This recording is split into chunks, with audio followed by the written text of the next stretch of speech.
بسم اللہ الرحمن الرحیم۔ نبیلہ وائس سینٹر میں دل کی گہرائیوں سے خوش آمدید اور پیار بھرا السلام علیکم۔ امید کرتی ہوں آپ سب دوست خیریت سے ہوں گے۔ اللہ پاک آپ کی تمام جائز خواہشات کو پورا فرمائے، آمین۔ ملک عراق میں ایک لکڑہارا رہتا تھا۔ اس کا نام ابو موسیٰ تھا۔ وہ اس بھری دنیا میں بالکل اکیلا تھا۔ اس کے ماں باپ اس وقت ہی فوت ہو گئے تھے جب موسیٰ بھی بچہ تھا۔ ایک دن موسیٰ جنگل میں لکڑیاں کاٹنے گیا۔ شام تک وہ لکڑیاں کاٹتا رہا۔ پھر جب اندھیرا پھیلنے لگا تو موسیٰ نے لکڑیوں کو ایک جگہ اکٹھا کیا۔ وہ دن بھر کی محنت سے بری طرح تھک چکا تھا۔ اس نے سوچا کچھ دیر سستا لوں، پھر لکڑیوں کا گٹھا باندھ کر چل دوں گا۔ اس نے برگد کے ایک درخت پر چڑھ کر سو گیا۔ اسی درخت پر ابو موسیٰ نے شاخوں کو باندھ کر ایک جھولا بنایا ہوا تھا۔ وہ گرمیوں میں دوپہر کے وقت اسی جھولنے میں سویا کرتا تھا۔ آج بھی موسیٰ شاخوں اور پتوں سے بنے جھولے میں لیٹ گیا۔ ٹھنڈی ٹھنڈی ہوا چل رہی تھی۔ موسیٰ کو نیند آ گئی۔ سورج غروب ہو گیا۔ جنگل کو اندھیرے نے اپنے عروج میں لے لیا۔ لیکن کچھ ہی دیر بعد چاند نکل آیا۔ موسیٰ ابھی تک بے خبر پڑا سو رہا تھا۔ اچانک آسمان پر ایک رتھ نمودار ہوا۔ اس رتھ کو 4 سفید گھوڑے کھینچ رہے تھے۔ ان چاروں گھوڑوں کی کمر پر رنگین پر تھے۔ یہ پرستان کے اڑنے والے گھوڑے تھے۔ اس رتھ میں پرستان کی ملکہ سوار تھی اور اس رتھ کے پیچھے کئی اور دوسرے رتھ بھی تھے جن میں پریاں سوار تھیں۔ یہ رتھ زمین پر اتر آئے۔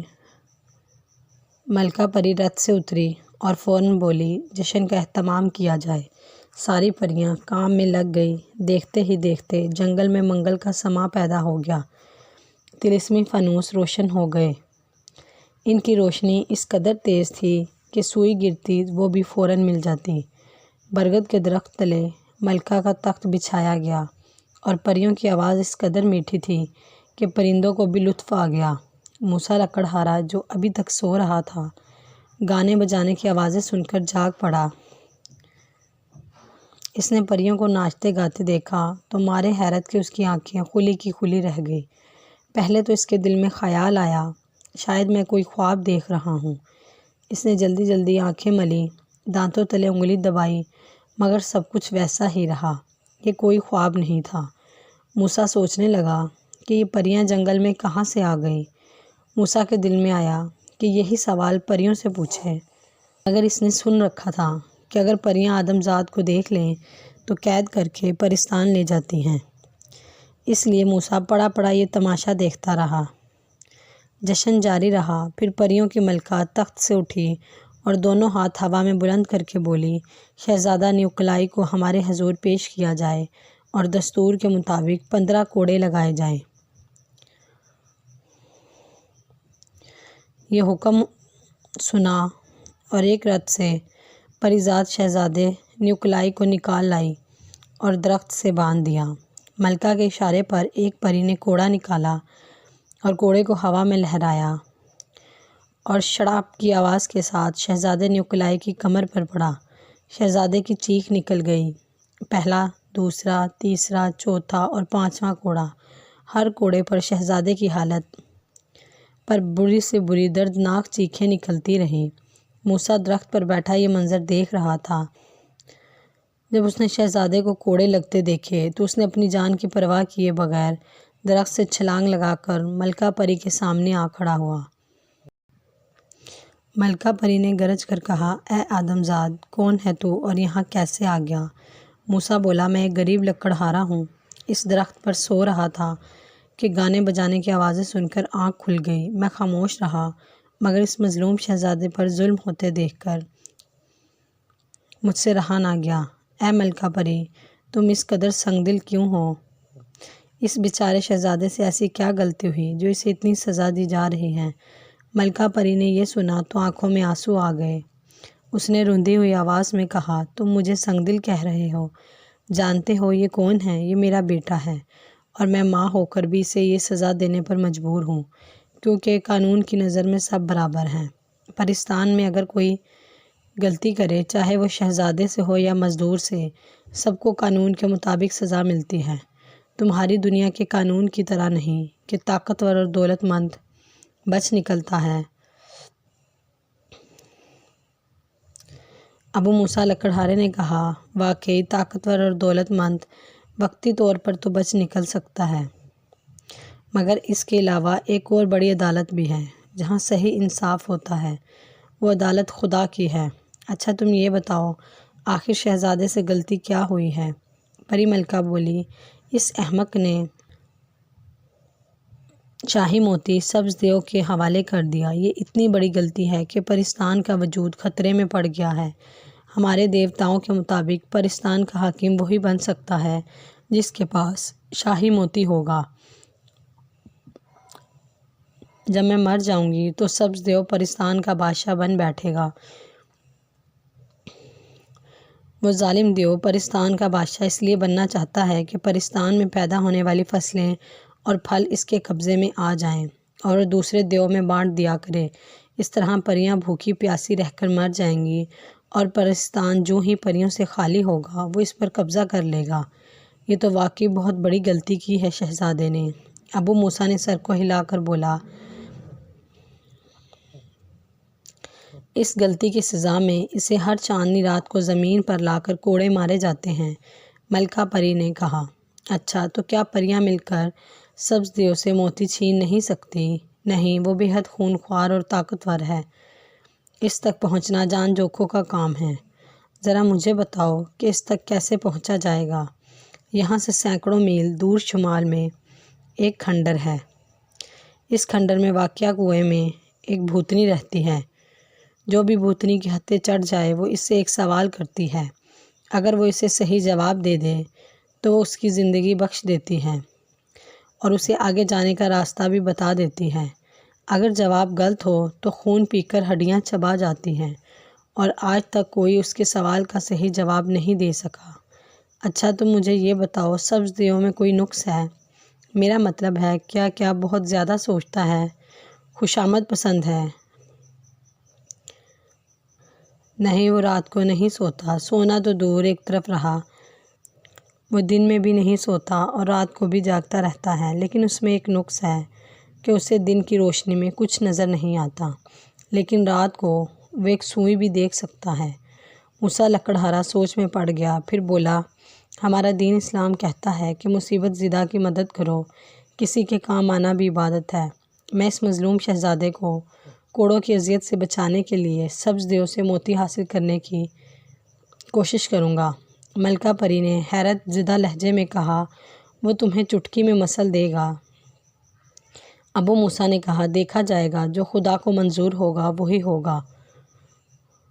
ابو موسیٰ لکڑہارے نے مضبوط لہجے میں کہا، کیا تم مجھے ان کھنڈار تک پہنچا سکتی ہو جہاں وہ بھوتنی رہتی ہے؟ ہاں، میرا رتھ تمہیں وہاں پہنچا دے گا، مگر پھر تم ایک دفعہ پھر سوچ لو کہ موت کے منہ میں چھلانگ لگانے جا رہے ہو۔ موسیٰ زور سے ہنس کر بولا، زندگی اور موت خدا کے ہاتھ میں ہے، دیو کی کیا مجال کہ وہ میری جان لے سکے۔ میں اپنے گھر سے چند ضروری چیزیں لے کر آتا ہوں۔ وہ اپنے گھر آیا، اس نے چمڑے کے ایک تھیلے میں دہی بھری ایک رسا لیا اور ایک بھونپو لیا، پھر وہ واپس جنگل میں آ گیا اور رتھ پر سوار ہو گیا۔ گھوڑے اڑنے لگے، ان کی رفتار بے حد تیز تھی۔ 2 گھنٹے تک مسلسل اڑنے کے بعد گھوڑے نیچے اترنے لگے اور آہستہ آہستہ زمین پر آ گئے۔ ٹوٹے پھوٹے کھنڈرات دور تک چلے گئے۔ چاند کی زرد روشنی میں یہ کھنڈرات دور سے ان بھوتوں کی مانند نظر آ رہے تھے جو اکڑو بیٹھے ہوں۔ موسیٰ خدا کا نام لے کر کھنڈرات میں داخل ہو گیا۔ کھنڈرات میں جگہ جگہ قبریں بنی ہوئی تھیں۔ قبریں پھر یکا یک اندر ایک آوازیں گونج اٹھیں، ڈراؤنی اور دہشتناک آواز جسے سن کر رگوں میں دوڑتا ہوا خون تھم جائے اور آنکھیں پھاڑ پھاڑ کر ادھر ادھر دیکھنے لگا۔ پھر بھیانک آواز کے ساتھ کنویں سے ایک بھوتنی نکلنے لگی۔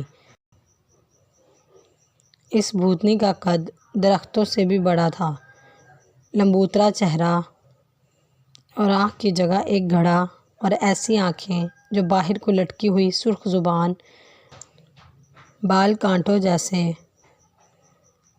اور بھوتنی نے دونوں ہاتھ سینے پہ رکھ کر دل دہلا دینے والی چیخ ماری، ایسی بھیانک اور ڈراؤنی آواز کہ موسیٰ ایک دم تو دہل گیا، اور بھوتنی نے کہا، آجا اے انسان، میرے پاس آ تاکہ میں تیرا خون پی سکوں۔ یہ کہتے ہوئے اس خبیث بھوتنی کی شکل بہت خوفناک ہو گئی تھی۔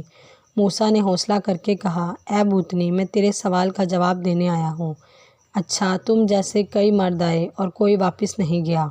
بھوتنی بولی، ادھر آ، دیکھ۔ یہ کہہ کر بھوتنی نے دونوں ہاتھ ہوا میں لہرائے تو کھنڈر کی ایک دیوار روشن ہو گئی۔ اس پر ایک منظر نظر آنے لگا۔ موسیٰ نے دیکھا کہ اناج کا ایک کھیت ہے جس کے چاروں طرف باڑ لگی ہوئی ہے۔ پھر اچانک یہ باڑ کھیت کو کھانے لگی اور دیکھتے ہی دیکھتے کھیت ختم ہو گیا، اور اس کے بعد وہ دیوار بھی بالکل تاریک ہو گئی۔ بھوتنی نے کہا، بتاؤ اس کا کیا مطلب ہے؟ موسیٰ نے فوراً کہا، یہ تو بڑا آسان سوال ہے۔ کھیت اور باڑ ایک ایسے شخص کا روپ ہے جو بددیانت ہے۔ اس شخص کے پاس کسی نے امانت کے طور پر رقم رکھوائی، مگر اس نے امانت میں خیانت کی اور رقم کھا گیا، جس طرح کھیت کو باڑ کھا گئی۔ بھوتنی کے ڈیلے تیزی سے گھومنے لگے، اس کی سرخ زبان منہ میں چلی گئی، قد چھوٹا ہو گیا۔ اس نے مری ہوئی آواز میں کہا، اے نوجوان، تو نے صحیح جواب دیا ہے، بول اب تو کیا چاہتا ہے؟ موسیٰ بولا، میں سبز دیو کے قلعے میں جانا چاہتا ہوں، مگر ابھی نہیں، صبح کی روشنی میں۔ بھوتنی بولی، ٹھیک ہے، تمہارا کام ہو جائے گا۔ یہ کہہ کر بھوتنی نے ایک قبر پر پھونک ماری، اتنی زوردار پھونک تھی کہ قبر درمیان سے شق ہو گئی۔ قبر میں انسانی ڈھانچہ پڑا تھا، وہ اٹھ کھڑا ہوا۔ اس کے اٹھنے سے ہڈیوں کی کڑکڑاہٹ کی بھیانک آواز پیدا ہوئی۔ جسم تو مردہ مگر آنکھیں زندہ انسانوں جیسی تھیں، متحرک آنکھیں۔ اس نے سر جھکایا، اس کے ہونٹوں کی ہڈیاں ہلی اور بولا،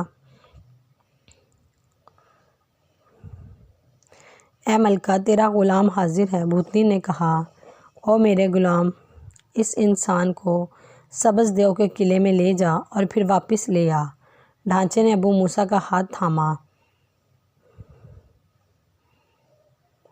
اور ڈھانچہ زمین میں غرق ہو گیا۔ ڈھانچے کے کہنے پر موسیٰ نے آنکھیں بند کر لی تھیں۔ زمین کے اندر تک سفر جاری رہا۔ پھر اچانک یہ دونوں زمین کی سطح پر ابھر آئے۔ موسیٰ نے آنکھیں کھولی تو سامنے ایک عظیم الشان قلعہ نظر آیا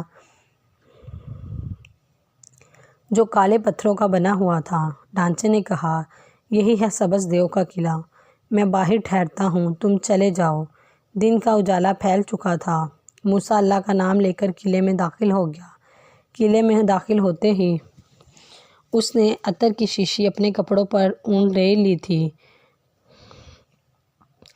تاکہ سبز دیو انسانی بو نہ سونگھ سکے۔ قلعے کے اندر باغات اور چشمے تھے۔ یہاں موسیٰ کو سبز دیو بھی نظر آ گیا، وہ پھل کھانے میں مصروف تھا۔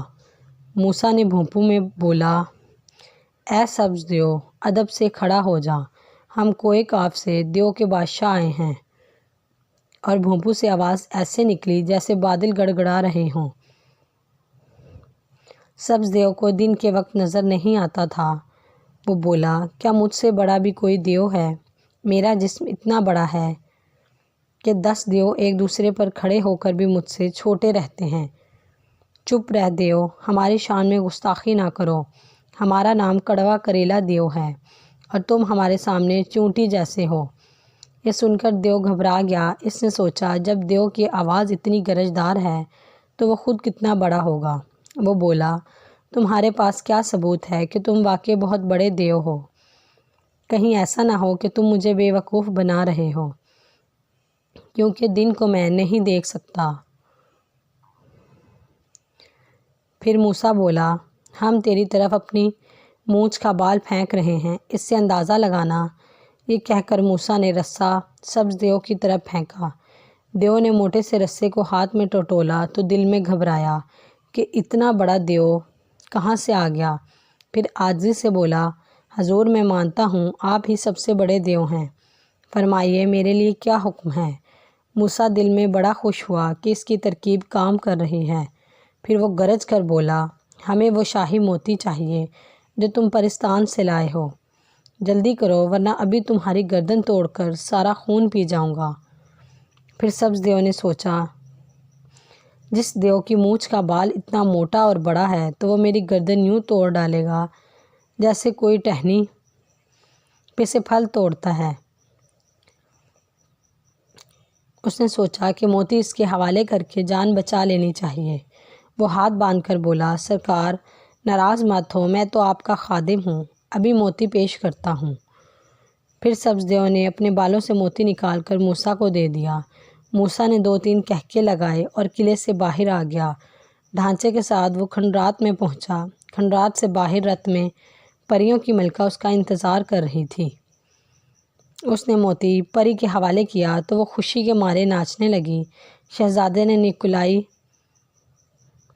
نے موسیٰ کا شکریہ ادا کیا اور سب پریاں اسے گھر تک چھوڑنے آئیں۔ اس کے بعد موسیٰ کبھی جنگل میں لکڑیاں کاٹنے نہیں گیا۔ اب اسے اس کی ضرورت ہی کیا تھی؟ پری ملکہ نے اسے اتنے جوہرات دیے تھے کہ وہ شہر کا سب سے بڑا امیر آدمی بن گیا تھا۔